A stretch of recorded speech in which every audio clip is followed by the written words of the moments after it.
For the ones who work hard to ensure their crew can always go the extra mile. And the ones who get in early so everyone can go home on time. There's Grainger, offering professional-grade supplies backed by product experts so you can quickly and easily find what you need. Plus, you can count on access to a committed team ready to go the extra mile for you. Call, click Grainger.com, or just stop by. Grainger, for the ones who get it done. At Carvana, we're in the business of driving you happy. And with the widest selection of used cars under $20,000, you're bound to find a car that'll put a smile on your face. Carvana gives you control by letting you customize your down and monthly payments. You can browse tens of thousands of cars online to find one within your budget, and you won't get surprised with any bogus fees. Visit Carvana.com or download the app to shop for a vehicle. Carvana, we'll drive you happy. Availability may vary by market.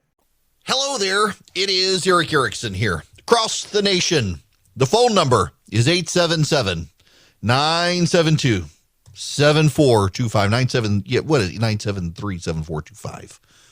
Confused myself with my own phone number. That's not good. In any event, you can call into the program. I am very happy to have you. You can always go to ewerickson.com. You can get the 24/7 live stream. We've got a live stream for just 12 to 3. You can call into the program, 877-973-7425. You can also, if you go to ewerickson.com, you'll see a red button that says subscribe to my daily email. You should be doing that anyway. I want to talk about a topic that I guess we're not supposed to actually talk about. Let's see. I gotta pull it up because it's not just me. It's not just me. There's a growing fear about monkeypox in the country. The Centers for Disease Control and Prevention are advising travelers to wear masks to protect against monkeypox. It has raised its alert level. There are 31 cases in the United States, 7 in New York and 6 in California, and around the rest of the country, the District of Columbia, Georgia, Hawaii, Massachusetts, Pennsylvania, Virginia, and Washington all have at least one confirmed case. Florida has 4. Colorado has 3. 2 in Illinois and Utah. New York has the most confirmed cases with 7. California has 6. The White House has distributed more than 1,200 vaccines for the viral disease. Now, there's not actually a monkeypox vaccine per se. There's the smallpox vaccine that works against it, is my understanding. Avoid eating and preparing meat from wild game or using products derived from wild game from Africa. The CDC says wear a mask. It helps protect you, allegedly. And avoid contact with sick people, including those with skin lesions or genital lesions. And steer clear of dead or live wild animals, including rats, squirrels, and monkeys. They're suddenly taking this super serious, are they not? I got to read you an Associated Press report because this isn't getting talked about very much. This is from the Associated Press. A leading advisor to the World Health Organization described the unprecedented outbreak of monkeypox in developed countries as a random event that appears to have been caused by sexual activity at 2 recent raves in Europe. Dr. David Heyman, who formerly headed the World Health Organization's Emergencies Department, told the Associated Press that the leading theory to explain the spread of the disease was sexual transmission at raves held in Spain and Belgium. Monkeypox has not previously triggered worldwide outbreaks beyond Africa, where it is endemic in animals. We know monkeypox can spread where there is close contact with the lesions of someone who is infected, and it looks like sexual contact has now amplified that transmission. This marks a significant departure from the disease's typical pattern of spread in Central and Western Africa, where people are mainly infected by animals like wild rodents and primates, and outbreaks that have not spilled across borders. Health officials said most of the known cases in Europe have been among men who have had sex with other men, but anyone can be infected through close contact with a sick person, their clothing, or bed sheets. Scientists say it will be difficult to disentangle whether the spread is driven by sex or close contact. There is an additional theory about a pride event in the Canary Islands where people went before going to the raves in the European countries. On Monday, the European Center for Disease Prevention and Control Director Andrea Amann said the likelihood of further spread of the virus through close contact, for example, during sexual activities among persons with multiple sexual partners, is high. There are cases in Canada, Spain, Israel, France, Switzerland, the United States, and Australia. On Monday, Denmark announced its first case, and Portugal has 37 cases. Italy reportedly has one further infection, and Britain has added 37 cases. Germany has 4 confirmed cases linked to exposure at party events where sexual activity took place in the Canary Islands in Berlin. If you want to avoid monkey sex, don't go to orgies. I mean, at this point, it has spread to the point where people who have gone to the orgies have come back and had sex with other people and given it to them. It's not a sexually transmitted disease, much like smallpox and chickenpox. It comes from being in close contact with people. Well, it's hard not to touch someone when you're having sex with them, and that's what's actually happening.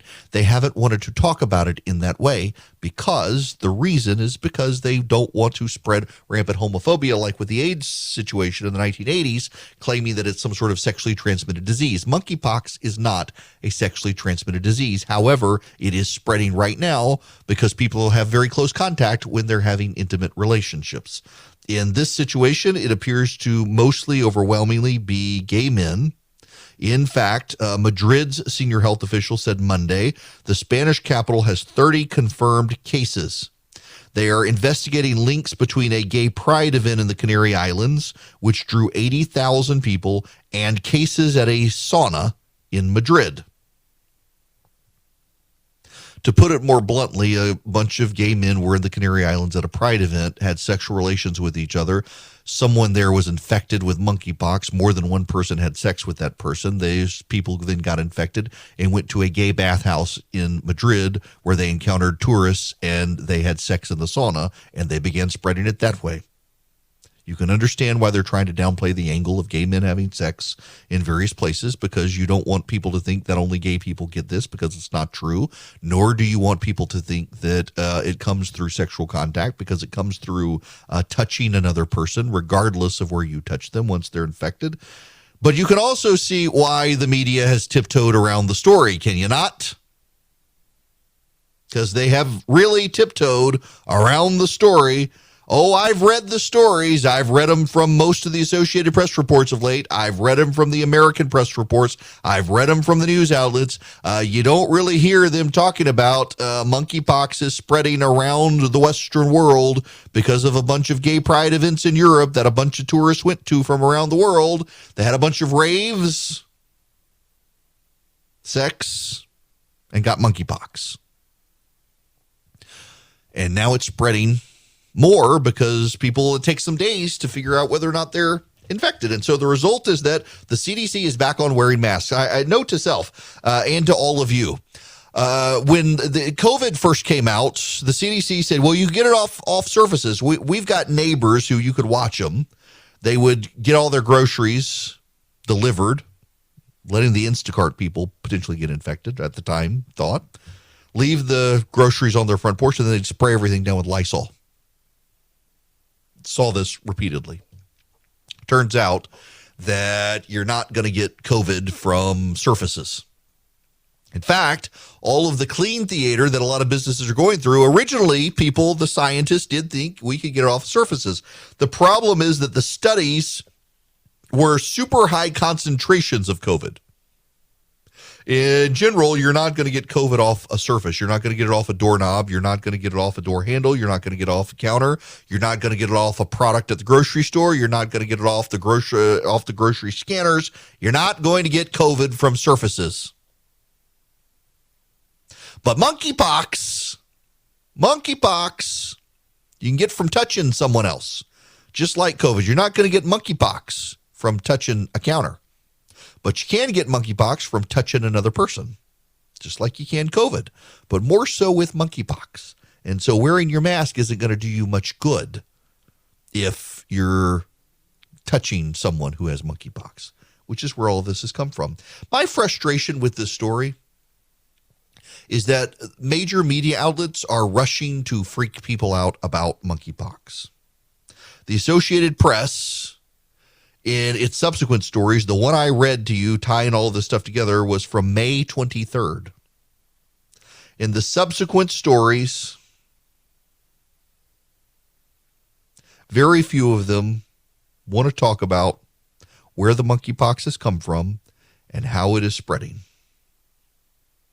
Potential cases of the virus have been confirmed in Atlanta and San Francisco among people who have recently traveled to areas where the virus is prevalent.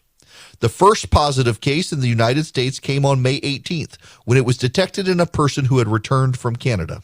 2 different strains have been found in the United States, with a vast majority of cases matching the same strain that's been found in Europe. Both strains are of the less severe Western African variant.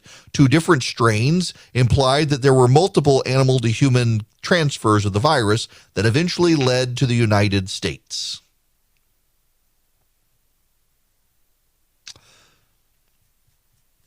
All of the people who have gotten it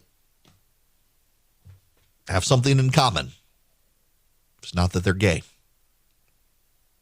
So they've been in sexually compromising situations, typically with people who are not partners, but casually. That's just the truth. And people are dancing around it. And now you're getting Americans who are convinced that, oh my gosh, first we had COVID, now we've got monkeypox, we're all going to die. You're not going to die. And if you're not having random group anonymous orgy sex, you're probably not going to get monkeypox either.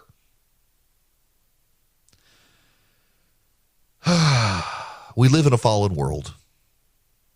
And the problem is people are so sensitive these days, we can't talk about this stuff. Think about, let's just, pivot back to the story of the 5 baseball players. They just didn't want to wear pride logos. That's it. And members of the media are vilifying these 5 people as bigots for not wanting to go along with it.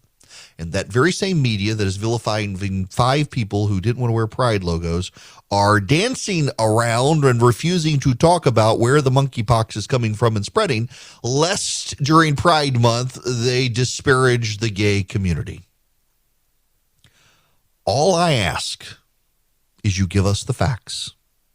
Give us the facts. But think about this.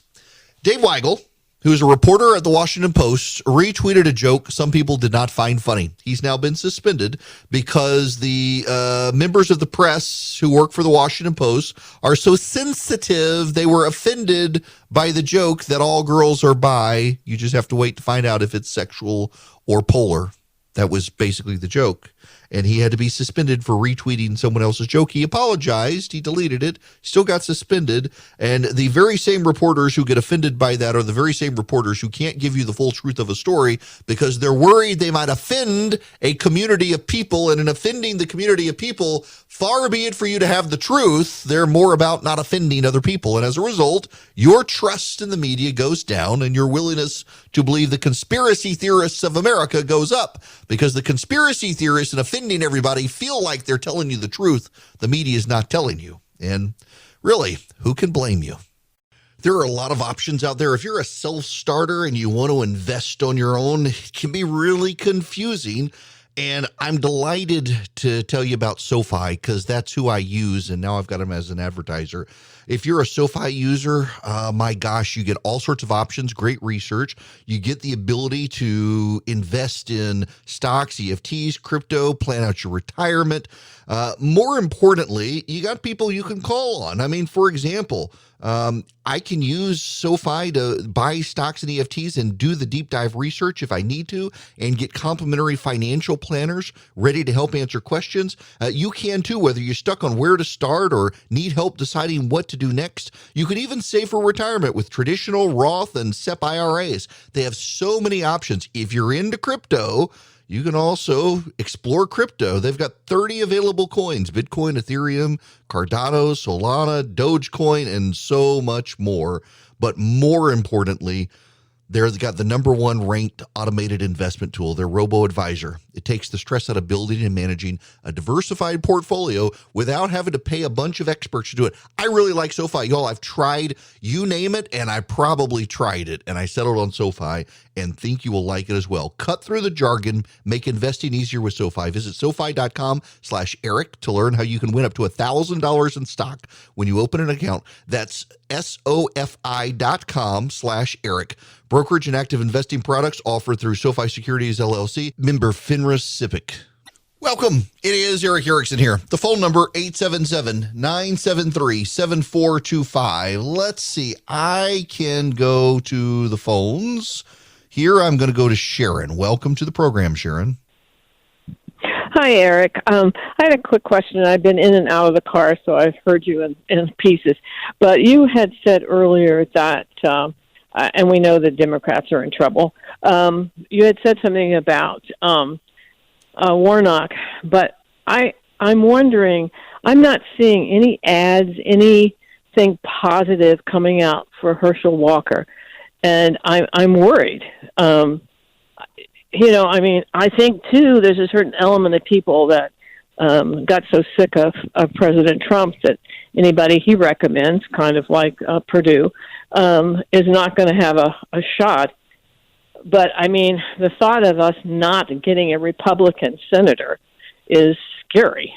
What are your thoughts on the fact that we're seeing nothing from Herschel Walker except that awful ad that shows him saying you can walk in a room and walk out and not have COVID? I mean, that's insane. Look, I actually think that we're going to see an advertising barrage heat up. What the Republicans in Washington tell me is we're probably initially going to see more ads against Warnock than for Walker, because Walker's name ID in the state of Georgia among both Democrats and Republicans is, one, very high, and two, actually very positive, even among Democrat and independent voters because of his football ties. They want to rough up Warnock and make Warnock radioactive, in large part because they think Warnock's going to do that to Walker. And they're right. I mean, Warnock is going to savage Walker. Walker has a pool of goodwill with Republican voters and a pool of goodwill with independent voters by being the football star that he is.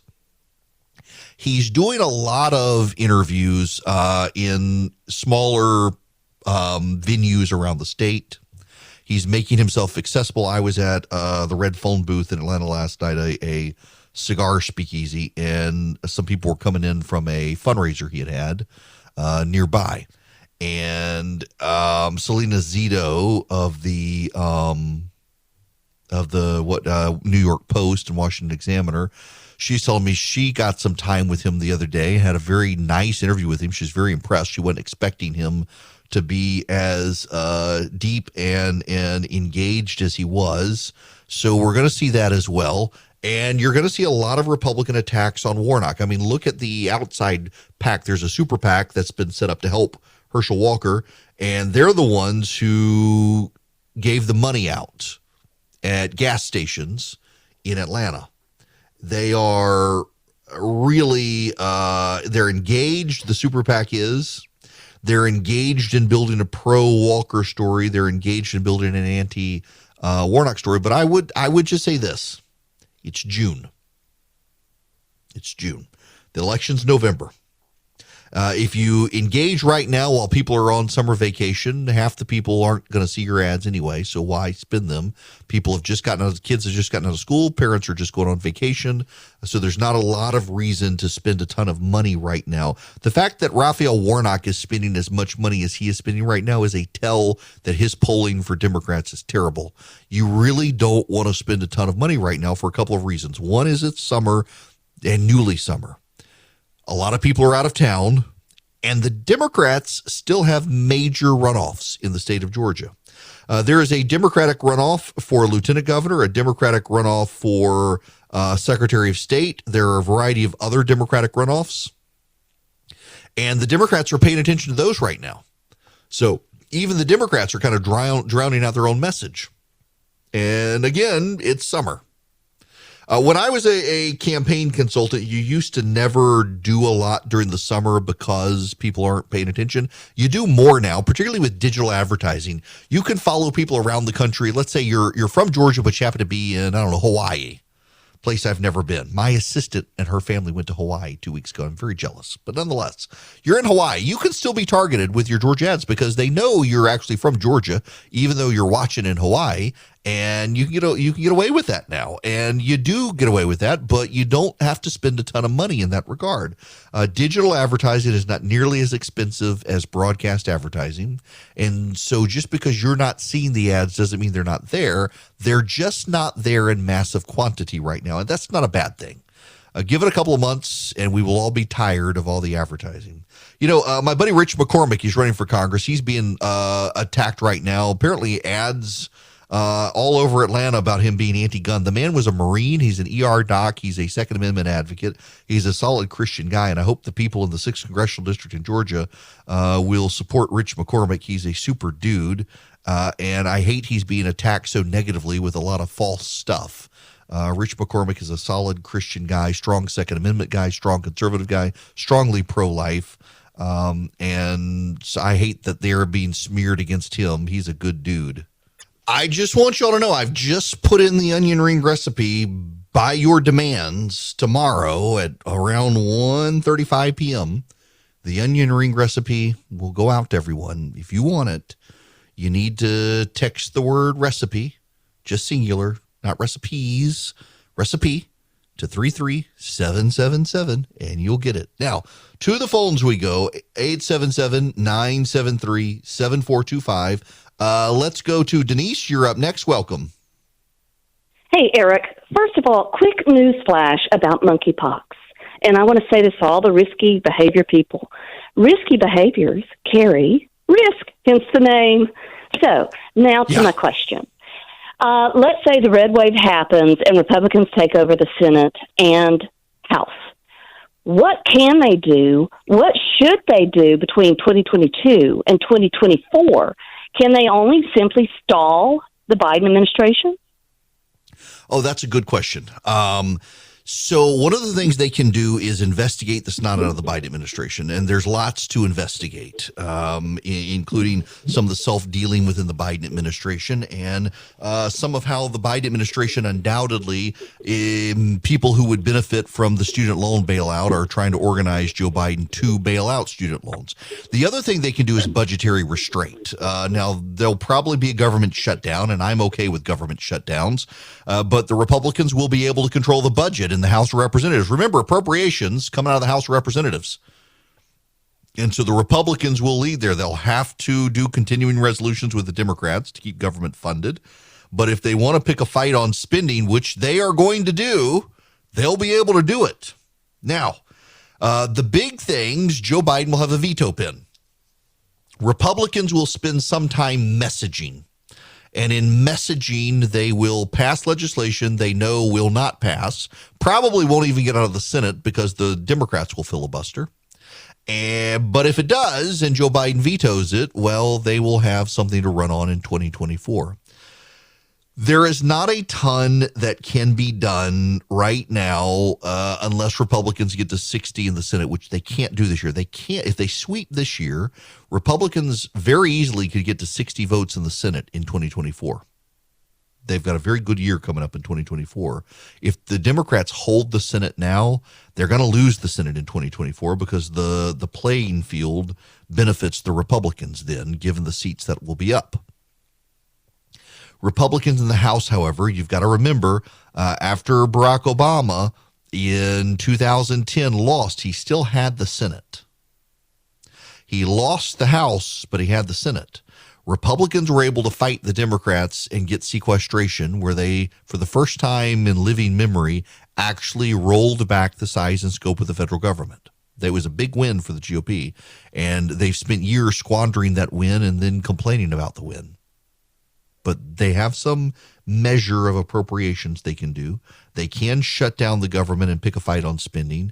But most importantly, they can investigate the executive branch.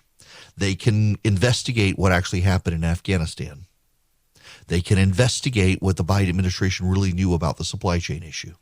They can investigate the Biden administration giving China subsidies for solar panels. They can investigate the Biden administration and the baby formula. They can do a lot of investigations, and they can score a lot of points for the conservatives heading into 2024. Legislatively, there's not a whole lot they can do. They will be able to roll back some regulation, but not a whole lot either with Biden in charge. So you got to get to 2024 and get a Republican president. Now, the question in 2024 is, do you go back to Donald Trump, who can only constitutionally serve 4 more years, or do you go with a Ron DeSantis, a Nikki Haley, a Tom Cotton, a Mike Pence, a Josh Hawley, anyone else, any other Republican on the planet who could serve a full 8 years? I think you would be smart to go for someone who can get a full 8 years, not someone who is constitutionally would be stuck. At 4 years, your mileage may vary on that one. I want to talk about a subject that doesn't get talked about a lot anymore. Well, I shouldn't say that. There are people who talk about it, the conspiracy theorists who talk about it. There are people who make points, for example, that Ghislaine Maxwell, we don't know anything about the customers of Jeffrey Epstein. Adam Davidson is a progressive. He has worked for This American Life and The New Yorker, and he has an intriguing thread about the Jeffrey Epstein matter. He says, for example, in their investigation, there is no data to suggest anything other than Jeffrey Epstein committed suicide. There's no data. There's nothing contrary to urban belief that Jeffrey Epstein, and I've been in the camp that maybe like Christmas ornaments, he didn't hang himself, but he concludes that he probably did. But I want to read you a Twitter thread of his. This, Adam Davidson.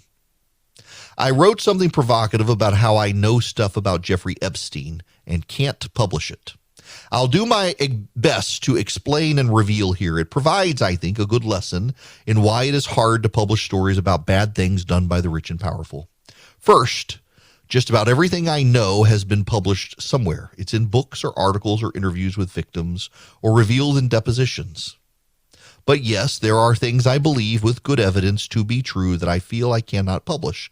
These fall into a few categories. Category 1, protecting the victims. We spoke to dozens of Jeffrey Epstein's victims and dozens of their lawyers. Many are simply terrified and don't want to speak. Others are willing to talk off the record and will confirm things others said, but beg us not to reveal their names. Others are represented by lawyers who want to win settlements and don't let them all talk. We chose to respect any victim's decision. We had to rely on the very few victims who were willing to talk publicly. This is why Virginia Giuffre, I can't pronounce her last name, is so brave. Pretty much everything Virginia told us was confirmed by others off the record, but she's rare, going public. The biggest issue is the victims we never spoke with. Epstein reportedly raped up to 3 girls a day for years. Most came once or just a few times. Their names are not known by anyone. That's thousands of victims who are invisible. The next circle of sources are the enablers. Over the decades of abuse, Epstein had hundreds of staffers, pilots, house staff, chefs, assistants. The vast majority will never speak or will offer weak denials or will only speak through lawyers. We covered one of these enablers, Adam Perry Lang, quite well, I thought. He was Epstein's chef for years and has become a Hollywood celebrity chef, best friends of Jimmy Kimmel. A few of these enablers would confirm details off the record. Then there is a huge group of people who witnessed Epstein and fancy functions. They saw him with teenagers at scientific conferences or sitting on his knee at dinner parties. There are countless people like this. A few did talk to us totally off the record. Lastly, there are the people who allegedly either had sex with children or were around when others were doing so. They are all rich, they are all powerful, and they all simply deny and refer to their lawyers, often with clear insistence that they will sue. The result is that for most of the claims, there is one witness willing to go on record. That witness, more often than not, is Virginia. I have full confidence in her recollections. We spent 2 years checking everything she said and never found a lie. But of course, the public are not kind to single source he said, she said cases. Virginia has already faced down and won against some very powerful people. But this is an absurd amount of weight to put on one person's shoulders. So I am not protecting the men who I feel very confident raped children or watched as others did so. I am honoring the victims' requests. Like all of you, I have hoped it would all come out by now. I'm shocked it hasn't. But here is what I feel confident in saying.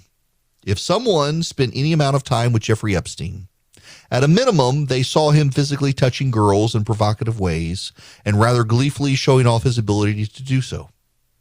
More than likely, they were offered sex with whatever their preference was. Epstein did employ, abuse, and traffic women who weren't underage, and many did have sex with girls or women. So all of the people who spent real time with Epstein were at best witnesses to the almost certain rape of children and had a high likelihood that they engaged in illegal sex acts. Courts can presume innocent. We should all presume guilt. Donald Trump, Bill Gates, Bill Clinton, Bill Richardson, Ehud Barak, George Mitchell, George Church, Ito, and a lot of MIT and Harvard. There's an enormous likelihood that at the very best they spent a lot of time with a man they knew was abusing children.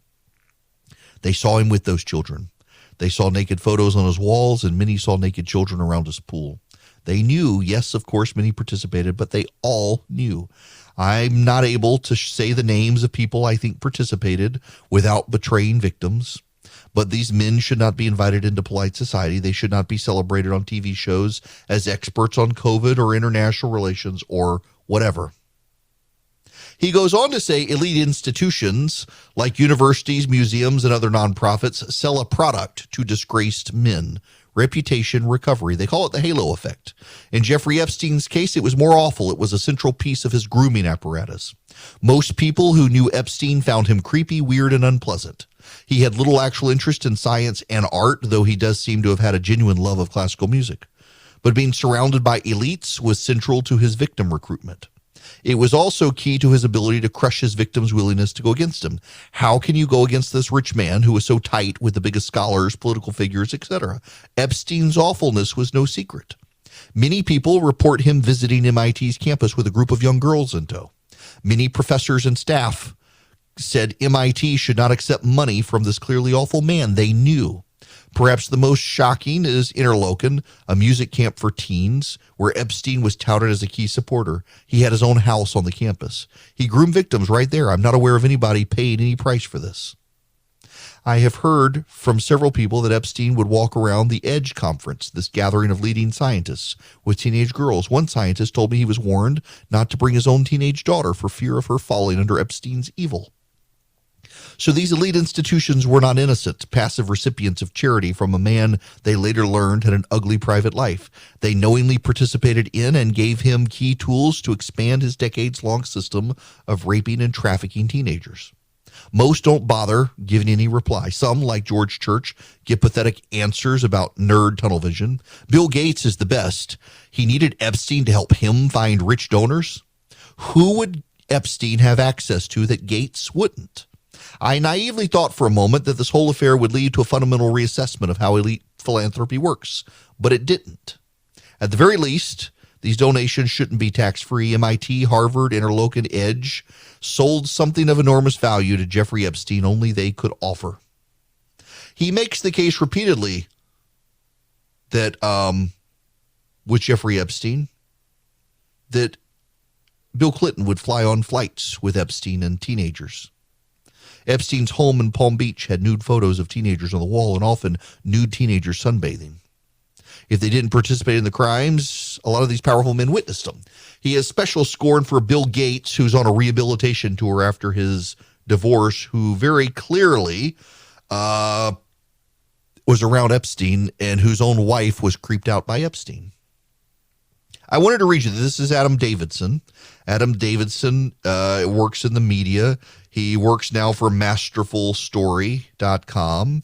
He worked for Planet Money and The New Yorker and This American Life. He's not a conservative guy, but I have to tell you, he's done a good job highlighting the Epstein story here in these Twitter threads, pointing out the reason so many people are not telling the stories is because a whole lot of very powerful people with very rich lawyers, very powerful lawyers, are threatening to sue. And a lot of the women who are so traumatized, they don't want to come forward and talk because they know they'll be sued and they'll be harassed and they just want it all to go away. Fact of the matter is, a lot of very powerful men surrounded themselves with Jeffrey Epstein. Jeffrey Epstein embedded himself in and ingratiated himself with a number of prominent nonprofits in this country. There should be a reckoning. There should be an accounting. And frankly, there probably will not be in this lifetime because so many of these people have so much money and can spend a lot on lawyers to silence, bully, and shame the victims. This, frankly, is one reason I take comfort in the doctrine of hell, because while there may be no justice in this life, there will absolutely be justice in the next. For Jeffrey Epstein, for his victims as well, and for the men who participated with him or knew and did nothing. We haven't talked much about it. It has caused a lot of conspiracy theories to bloom. But oftentimes, there's no conspiracy here. There's a very simple answer. Rich men with money who have no God other than themselves who do very bad things. That's the most likely historic story. And Jeffrey Epstein, well, he met his maker, and I suspect it didn't go well. Now, in this lifetime, you have other worries that you have to deal with besides creeps and monsters. You have to deal with the economy. You have to deal with your retirement, and a lot of you are stressed about that. And I want to bring you a company that may be able to help you protect your retirement savings from the Carter-Biden economy. With 40-year high inflation and interest rate hikes, gas prices through the roof, if you got $50,000 or more in your IRA, your 401k, or other retirement savings, your money could be at risk.